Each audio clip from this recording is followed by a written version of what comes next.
I was here against McKeesport. It felt kind of the exact same storyline. Slow start. You were trailing after the first quarter. Now when you had just a 1-point lead tonight after this one, and then everything changed in the second quarter and you never looked back. What do you attribute that to? You know what? We got to figure out why the slow starts are starting because that's something that we have to be able to correct moving forward. But having said that, I told the girls, obviously that's not the way we want to start a game, but it's the way we want to answer when adversity hits. So I was proud of them for that fact. They didn't necessarily, as Coach Tomlin says, didn't blink in chaos, and they just stayed the course, trusted in one another, and kept on grinding it out to get it on our side. Sometimes it takes us a little bit longer than I'd like for us to try to feel out what we got to do, but all in all, proud of the girls for how they played. The defense has been good for years now. It was really good at North Allegheny, and then tonight, second quarter, you allow 3 points. Third quarter, you allow 2 points. What did you like on that end? Again, it comes down to the team and the physicality, legal physicality. I mean, and that's a key thing there because you have to be able to fill out the referees and find out what all contact you're allowed to have.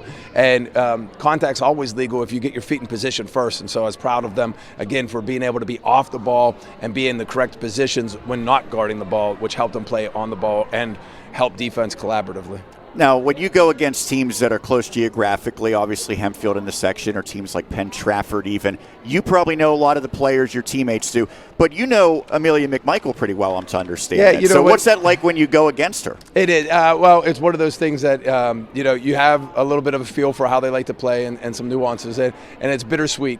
You're always pulling for kids. One of the things that I like to try to do, and I've tried to do this as long as I coach, we're all competitors, but good basketball, good football, good play is good play. So, if someone makes a good play, congratulate them on it. It might make you upset and it maybe went against your team, but I like to try to congratulate the kids, especially whenever it's a good pass or a good defensive movement or something like that, because I think if you promote good basketball and good connections with people from other teams, it just helps grow the sports and helps just good sportsmanship. Now, do you coach her in the summer?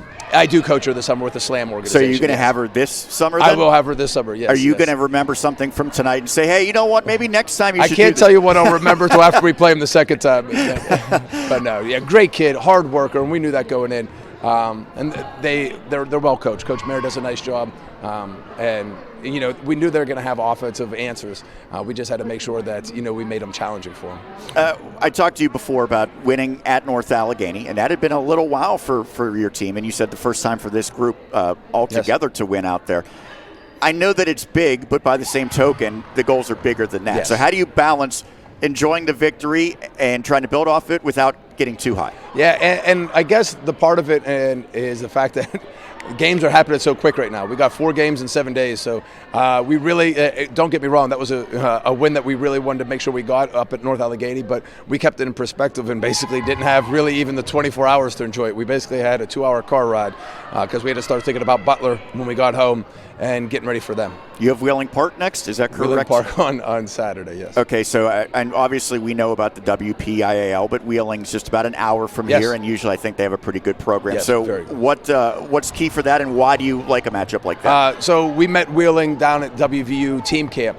Just love the intensity they bring. They're going to come out. You're probably going to see a lot of full court press type action, a quick pace game on the offensive side, deadly shooter. They got this Lala is her name. She's blonde that is just fun to watch. She's a competitor from the perimeter. She competes, but she drives in. She defends well, and so it's going to be. And she's not their only piece. They got multiple players, but it's going to be a good competition and a good test for us. Well, go enjoy this one. Certainly, you passed the test tonight in this victory against Butler. Thanks, Sean. That is Brian Brozeski.